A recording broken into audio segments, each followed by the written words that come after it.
Bismillahirrahmanirrahim. Allahumma shalli wa sallim ala Muhammad wa ala ali Muhammad. Assalamualaikum warahmatullahi wabarakatuh. Waalaikumsalam warahmatullahi wabarakatuh. Alhamdulillahilladzi hadana li hadza wa ma kunna linahtadiya laula an hadana Allah. Asyhadu an la ilaha illallah wahdahu la syarika lah, iyyahu na'budu wa iyyahu nasta'in, wa asyhadu anna Muhammadan 'abduhu wa rasuluhu arsalallahu kafatan lin-nasi basyiran wa nadhira. Allahumma shalli wa sallim ala hadzal nabiyil karim Muhammadin wa ala alihi wa ashabihi ajma'in. Amma ba'du. Faqad qala Allah subhanahu wa ta'ala fi muhkami tanzilihi wa huwa asdaqul qa'ilin. A'udzu billahi minasy syaithanir rajim. Bismillahirrahmanirrahim. Syahrul Ramadan alladzi unzila fihi al-Qur'an hudan lin-nasi wa bayyinatin minal huda wal furqan. Sadaqallahul azim. As'adullah ashabul fadilah, para alim, para guru, para sepuh, bini sepuh, ayahanda dan ibunda, saudara-saudaraku yang dimuliakan oleh Allah Subhanahu wa taala. Wabil khusus pengurus DKM Mushola Al-Fiyah Al-Istiqomah beserta para jemaah sekalian, dan juga ada senior kayaknya, senior saya Ustaz Al-Fikir. Walaupun ketemu beberapa kali setelah beliau tidak lagi ada di Jakarta, mungkin tak sempat ketemu. Mungkin beliau lupa, tapi murid tak pernah lupa. Salam takdir Ustaz, saya ada di sini malam ini. Sekitar tahun 15, beliau 2015 atau 2013, 11 lah. Beliau mengisi Baitul Arqam apa di Islamic Center. Saya menjadi anggota pada waktu itu. Beliau mungkin agak lupa, sudah 10 tahun, tapi saya ingat terus gitu. Sudah nggak ada lagi di Jakarta, nggak dilihat di Jakarta Timur, di Romangun nggak kelihatan lagi. Alhamdulillah kita dipertemukan di sini. Salam silaturahmi, saya dari Madura, Bapak jauh. Jalan sudah ditutup, jalan kaki Pak. Sudah ditutup Pak, nggak bisa kemana-mana. Besok kita ada acara tarjih ya, yang akan isi Ketua Majelis Tarjih Pimpinan Daerah Jawa Barat memundurkan diri karena sudah tidak bisa masuk. Sudah nggak bisa masuk lagi, sudah ditutup. Jadi Ustaz tadi mengumumkan Ustaz Endang nggak bisa datang. Enak nggak tahun ini? Enak Pak, tahun ini kita nggak bisa kemana-mana. Mall tadi adik saya pergi ke mall penuh katanya. Penuh mall katanya. 1 jam baru sampai di mall kata saya. Jalan kaki apa? Enggak. Ya, alhamdulillah kita bisa bersilaturahmi. Kita bersyukur pertama atas nikmat Allah Subhanahu wa taala. Nikmat tetesan darah, nikmat hembusan nafas. Tetesan darah Pak, banyak enggak mengalir darah kita. Kemudian hembusan nafas, ada yang butuh bantuan oksigen Pak sekarang, ya Allah. Sampai kekurangan oksigen. Padahal di luarnya dibagi gratis, cuma kita tutup hidung kita, mulut kita, tidak lagi menghirup udara segar Pak sekarang, takut betul-betul. Ini saya masih ada nih merah sampai di sini, malu mau pakainya karena lebih banyak yang tidak pakai.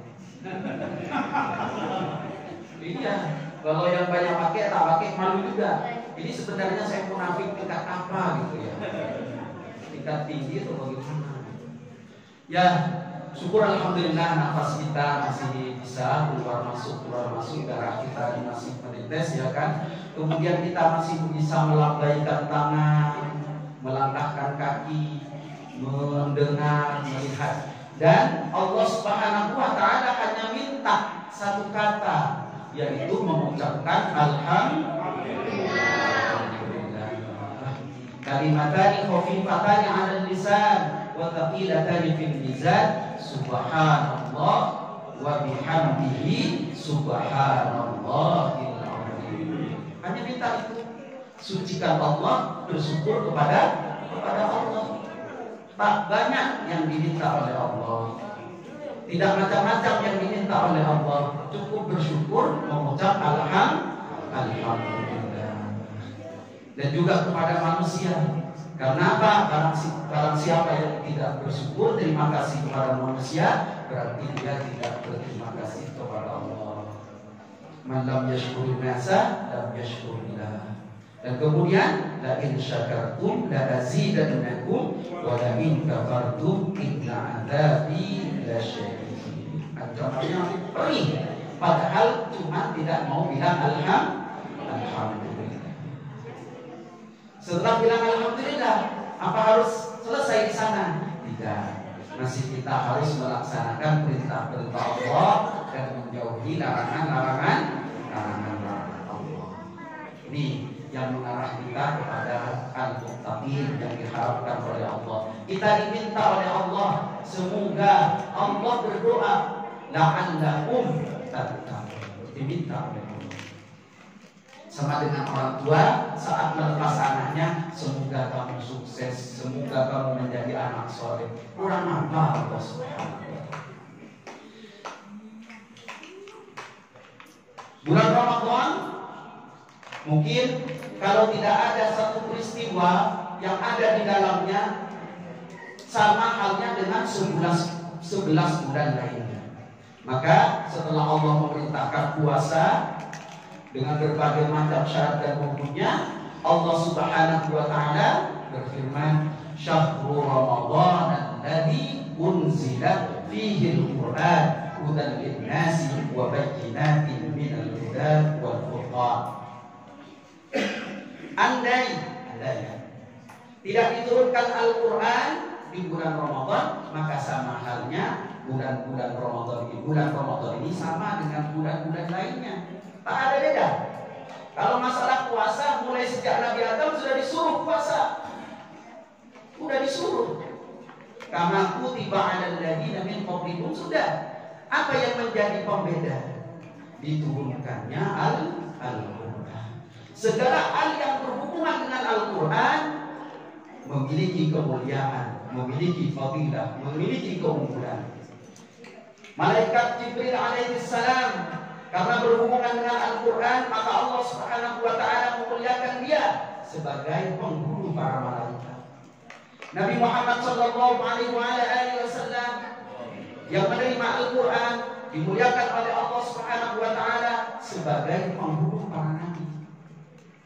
Kemudian malam di mana diturunkannya Al-Quran disebut dengan malam Lailatul Qadar. Inna anzalnahu fi lailatul qadar. Lailatul Qadar khairum min alfi syahr. Lailatul Qadar yang dikejar ini sekarang 10/2 ya. Akan habis atau tidak habis? Habis tak? Mau habis 10/2 itu. Nah, yang dikejar 10/21 biasanya 10/3. Kenapa kejar 10/3? Dari awal kejar. Kalau sudah dari awal bimbing, bagaimana 10 di belakang? Gitu. Kalau di bulan Ramadan yang sudah disediakan berbagai macam sarana, kemudian kita masih lemah, apalagi di bulan 11 bulan berikutnya. Ini sudah jelas sekarang satu hal yang berhubungan dengan Al-Quran dimuliakan oleh Allah, dan bulan di mana diturunkannya Al-Quran itu disebut dengan Sayyidus Suhur. Kemudian umat yang menerima Al-Quran disebut khairu ummah. Bahkan yang belajar lebih mulia daripada yang belajar. Khairukum man ta'allama Al-Qur'ana wa 'allamahu. Jadi andai tidak diturunkan Al-Quran di bulan Ramadan ini, maka samalah Ramadan ini dengan bulan-bulan lain. Tetapi tidak hanya alasan itu, memang Allah Subhanahu wa ta'ala menjadikan dan memilih bulan Ramadan ini.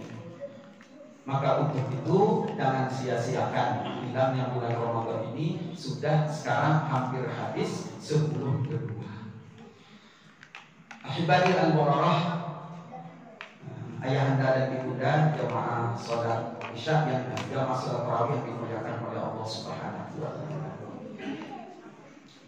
Selanjutnya, ketika kita salat Ketika kita sholat apapun, sholat wajib ataupun sholat sunnah, ada tahiyat. Terutama sholat yang lebih dari 3 rakaat, 3 rakaat maghrib, 4 rakaat zuhur, asar, dan isya. Itu ada tahiyat awal dan tahiyat akhir. Saat tahiyat awal dan tahiyat akhir, salah satu doa pilihan, di sana doanya ada banyak.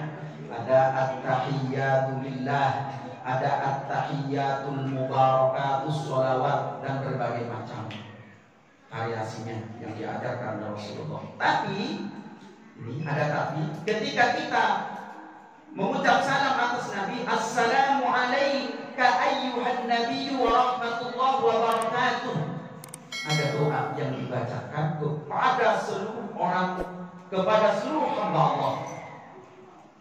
Orang sholat mendoakan hamba Allah. Apa bunyi doanya? Assalamu alayna wa ala ibadillahis sholihin. Keselamatan pula atas kami dan atas hamba-hamba Allah yang saleh. Assalamu alayna wa ala ibadillahis sholihin. Doa ini dibaca terus menerus selama sholat ini belum dilarang, kecuali sholat sudah dilarang. Siapa yang melarang sholat kira-kira? Yang tidak sholat. Kan banyak sudah tempat-tempat itu, masjid gak boleh berdiri, toa gak boleh bunyi, ya kan? Udah macam-macam sekarang. Kata ini sebelum banget suwe katanya. Dan saya bukan orang Betawi, jadi gak bisa bilang suwe. Orang Madura sopan, gak lucu gitu kan? Gemes ya, gitu lah. Jadi assalamu alayna wa ala ibadillahis sholihin ini adalah doa dari orang yang sholat kepada hamba Allah Subhanahu wa taala yang sholih. Ibadillah diambil dari kata abdun, abida ya'budu abdan, hamba dalam bahasa Indonesia diartikan budak belian, budak sahaya. Kemudian bisa diartikan juga manusia seluruhnya, seluruh manusia itu disebut dengan hamba. Kemudian ada kata abdullah, hamba Allah. Jadi manusia itu adalah hamba Allah, hamba Allah Subhanahu wa taala tanpa terkecuali. Maka dengan demikian hamba Allah artinya manusia, seorang atau siapa saja yang pernah diberi nafas oleh Allah Subhanahu wa taala dan jasadnya sama dengan manusia. Kemarin di Aceh kan ada kambing kepalanya manusia. Kita lihat di media sosial itu nggak tahu benar atau tidaknya. Kalau zaman dahulu di Mesir kuno kan badannya manusia, kepalanya Raja Wali. Itu yang disebut dengan dewa matahari. Apa itu? Enggak, manusia adalah keturunan Adam yang sampai sekarang. Nah, jemaah yang dirahmati oleh Allah Subhanahu wa taala, maka dengan demikian hamba Allah artinya manusia adalah seseorang atau siapa saja. Semua manusia adalah hamba Allah. Di mana manusia harus menghamba, di mana manusia harus menyembah, di mana manusia harus mengabdi, di mana manusia harus tunduk pada ajaran Allah Subhanahu wa taala. Karena kita manusia. Kecuali kita bukan manusia. Kalau sudah kita merasa bukan manusia, silakan. Kalau tidak mau tunduk dan tidak mau patuh terhadap aturan Allah. Doa yang dimuliakan oleh Allah Subhanahu wa taala, dalam surah Al-Baqarah ayat 21 Allah Subhanahu wa taala berfirman, A'udzu billahi minasyaitonir rajim. Bismillahirrahmanirrahim. Ya ayyuhan nasu ubudu rabbakumul ladzi khalaqakum wal ladzina min qablikum la'allakum tattaqun. Hai manusia, sembahlah olehmu akan Tuhanmu yang telah menciptakan kamu dan orang-orang sebelum kamu supaya kamu terpelihara atau bertakwa. Jelas sudah di sini. Semua manusia harus tunduk dan patuh terhadap perintah Allah Subhanahu wa Ta'ala. Maka dalam hal ini Buya Hamka dalam tafsir Al-Azhar menjelaskan bahwa manusia disuruh untuk menyembah Allah. Itulah yang disebut dengan tauhid uluhiyah. Artinya kita harus menyatukan arah penyembahan kita kepada Allah Subhanahu wa Ta'ala. Kemudian merasa bahwa Allah Subhanahu wa Ta'ala dah yang mengatur alam semesta ini. Inilah yang disebut dengan tauhid uluhiyah. Maka dalam hal ini juga ditegaskan Imam Ibnu Taimiyah bahwa kesempurnaan makhluk, kesempurnaan makhluk dan ketinggian kedudukannya adalah ketinggiannya di sisi Allah adalah karena manusia itu benar-benar telah menempatkan diri sebagai hamba Allah Subhanahu wa Ta'ala. Artinya apa? Manusia tidak boleh sombong, manusia tidak boleh dongkak. Tempat bergantung adalah Allah Subhanahu wa Ta'ala. Maka kita dengar surah Fatir ayat 15. Allah Subhanahu wa Ta'ala berfirman, A'udzu billahi minasyaitonir rajim. Ya ayyuhan nas, antumul fuqara ila Allah, wallahu huwal ghaniyyul hamid. Jadi orang-orang yang merasa bahwa dirinya memiliki sesuatu yang tidak bisa dikurangi dan dia merasa orang-orang tergantung kepadanya, berarti dia sudah menyalahi sebagai hamba Allah Subhanahu wa Ta'ala. Di sini, wahai manusia, kamulah yang bergantung dan butuh kepada Allah, sedangkan Allah Subhanahu wa Ta'ala dialah yang maha kaya, tidak memerlukan apa-apa, dan dia maha terpuji. Jelas kedudukan hamba Allah seperti itu, kecuali sudah tidak merasa seorang hamba. Nah, mereka lah yang nanti mendapatkan fadilah doa dari orang-orang yang sholat, manakala dia tahiyat awal dan tahiyat akhir adalah hamba Allah yang seperti itu, yang tetap bergantung kepada Allah, menyatukan peribadatannya kepada Allah sebagai amalan dari tauhid rububiyahnya dan tauhid uluhiyahnya. Setelah ibadillah, nah sekarang artinya tidak semua hamba Allah Subhanahu wa Ta'ala itu nanti mendapat fadilah doa dari orang-orang yang sholat saat tahiyat awal dan tahiyat akhir, tapi ini ada tapinya, dia harus sholeh. Ada ibadillahis sholeh, harus sholeh, tidak main-main, harus sholeh. Sholeh jamaknya sholehun, sholehin, dan ini banyak dalam Al-Quran maupun hadis. Dan selalu itu man amila sholihan min dzakarin wa untha wa huwa mu'minun falanuhyiyannahu hayatan thayyibah. Kenapa tidak akan thayyibah? Seluruh orang yang sholat mendoakan dia. Jelas ya. Jadi tidak hanya melulu kepada orang hamba Allah saja, dia harus saleh. Kalau tak saleh, ada apa? Siapakah orang yang soleh ini? Orang yang soleh adalah orang yang memiliki perilaku, orang yang akhlaknya sesuai dengan ajaran Al-Quran. Seperti apa orang yang soleh? Kita lihat ayat surah Al-Imran ayat 113 dan ayat 114. Kemudian disambung dengan surah Al-Ankabut. Kemudian kita sambung juga dengan surah Al-Anbiya. Baru kita tahu, oh soleh itu. Orang yang soleh menurut Al-Quran surah Al-Imran ayat 113 disebutkan adalah orang-orang yang membaca Al-Quran, terutama di waktu malam.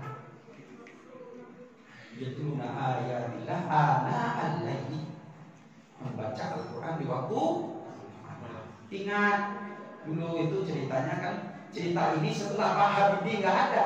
coba ceritanya sebelum Pak Habibie ada, mungkin apa namanya, tidak terusik kita itu, tidak terusik.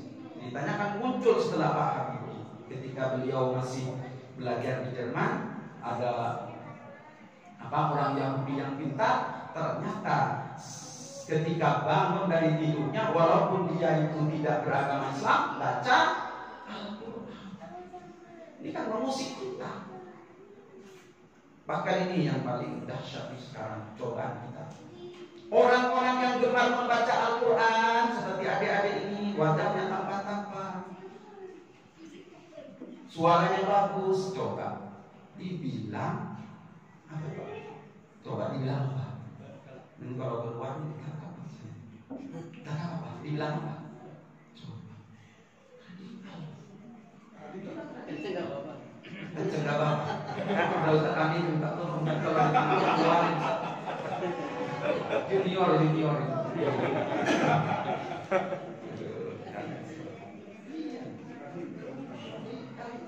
Orang yang gemar membaca Al-Quran itu padahal soleh Pak. Coba apa terimanya? Bingung bedanya. Dendamnya Al-Quran dendam apa? Dendam bulo misalnya. Dendam bulo. Alhamdulillahirabbil alamin. Kita udah belajar bulan-bulan Pak, enggak lulus Al-Fatihah. Coba. Bulan Pak. Karena disuruh dasar Sukadi saja saya mau. Tapi ya satu saya belum pantas Pak, udah datang katanya. Nanti saya gemetar saya itu disuruh, ya Allah kata saya. Iya betul.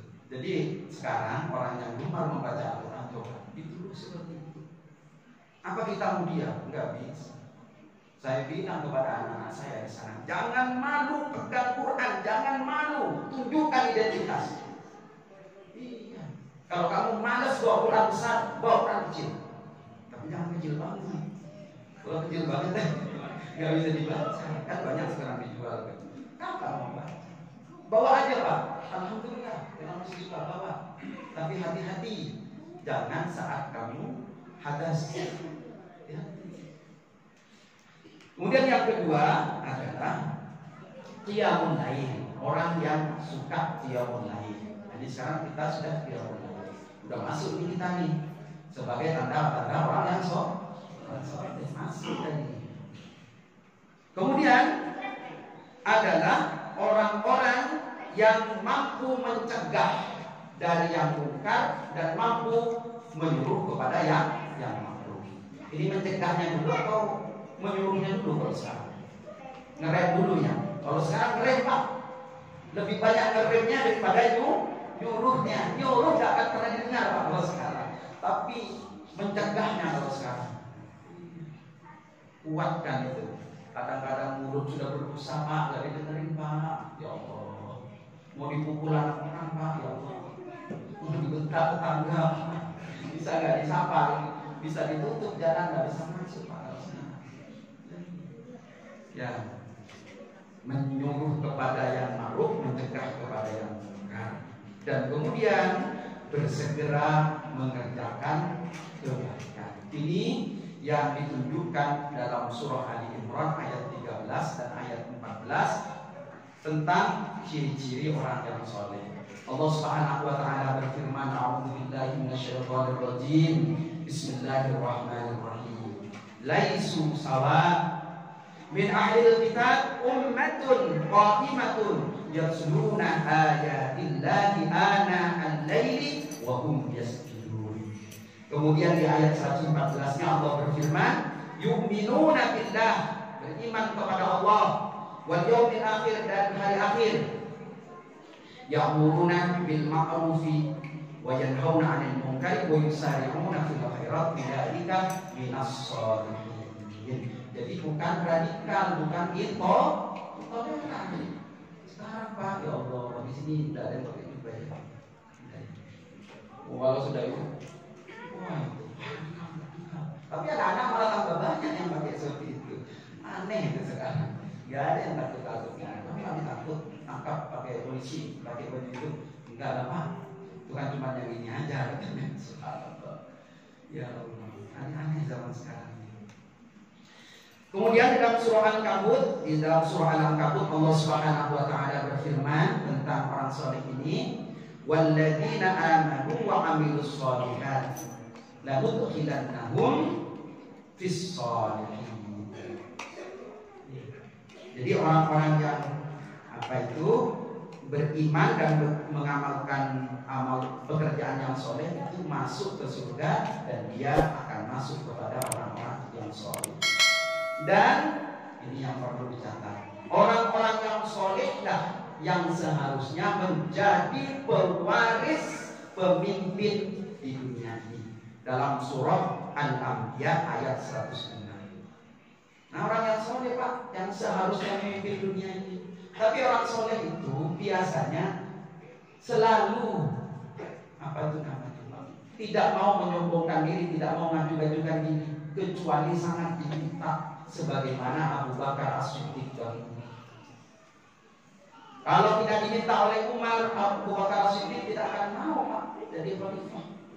Jadi menurut surah Al-Anbiya ayat 105, Allah Subhanahu wa taala berfirman di sini, wa laqad katabna fiz zaburi min ba'di dzikri annal arda yarithuha ibadiyas shalihun. Jadi orang-orang soleh yang seharusnya memimpin dunia ini. Anak-anak kita yang soleh-soleh ini yang memimpin. Kalau bapak-bapak yang menjadi pembimbing mereka, terutama yang masih umur 40 tahun. Kalau sudah 60-50 itu jangan digas Pak. Sudah banyak kolesterol, kemudian asam urat ya kan. Jadi digas. Ya, bukan tahu diri bukan, tapi gantian gitu. Masa yang tua terus, yang muda sekarang. Ini ada kita ini. Gak apa-apa kita kejaran dulu. Habis ini nggak kejaran lagi. Jadi ibadah solehun. Namun sekarang kenyataannya bagaimana? Penguasa-penguasa di bumi ini ternyata tidak soleh, ya tidak soleh. Kenapa? Sering buat kerusakan. Kalau sudah sering buat kerusakan, tidak soleh. Gak dapat fadilah doa assalamualaikum wa ala ibadillahis sholihin. Gampang-gampang saja gitu kan. Jadi bagaimana lagi kalau sudah ditunjukkan oleh Al-Quran? Sesederhana itu kan ya, sederhana. Kan orang yang soleh adalah orang yang cocok, orang yang pas, orang yang sesuai dengan Al-Quran dan Sunnah. Ya, walaupun tingkatan-tingkatan solehin nanti itu kita akan dapatkan sesuai dengan tugas yang diberikan oleh Allah. Misalnya yang pertama adalah para nabi, yang kedua para sahabat, yang ketiga para tabi'in, kemudian umat-umat Muhammad SAW sampai akhir zaman. Imam Al-Ghazali mengatakan bahwa menjadi sosok orang soleh itu bagus, tetapi hanya untuk diri pribadi. Apa kata Imam Al-Ghazali? Seharusnya meningkat satu oktav di atasnya. Kalau orang gugur di bidan orang itu kan naik satu tingkat, namanya apa namanya? Anumerta, naik satu tingkat. Ini bukan satu tingkat lagi. Seharusnya di atasnya apa? Muslim.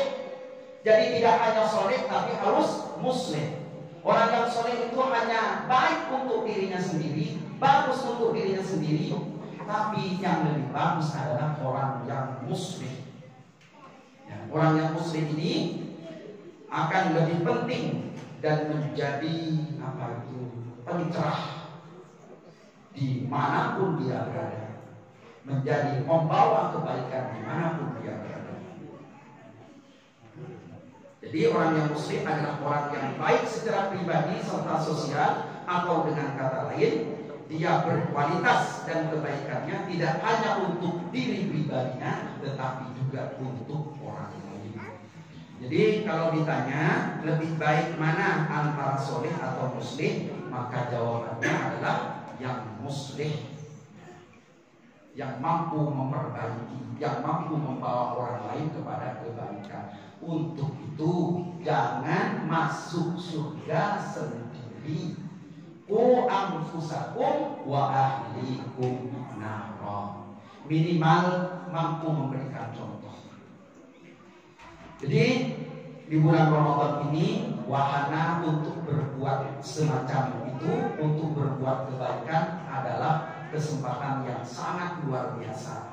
Kalau di bulan Ramadan tidak sempat untuk membaca satu halaman Al-Quran, apalagi di 11 bulan lalu. Untuk itu kita perdalam, kita tingkatkan komitmen keimanan kita dan ketakwaan kita kepada Allah Subhanahu wa taala agar kita tidak hanya soleh tetapi menjadi muslim. Kiranya ini yang dapat disampaikan. Saya betul-betul mohon maaf. Nama saya Muhammad Rais. Kalau ketemu lagi disapa walaupun di jalanan. Insya Allah sangat bahagia sekali. Terutama kepada senior. Kalau bisa Ustaz. Saya ketemu di UHK kayaknya tuh diam-diam saja pada waktu itu. Baik, terima kasih sekali lagi dan mohon maaf. Kita akhiri pertemuan ini dengan membaca hamdalah. Alhamdulillahirabbil alamin. Subhanakallahumma rabbana wa bihamdika asyhadu an la ilaha illa anta astaghfiruka wa atubu ilaik. Assalamualaikum warahmatullahi wabarakatuh.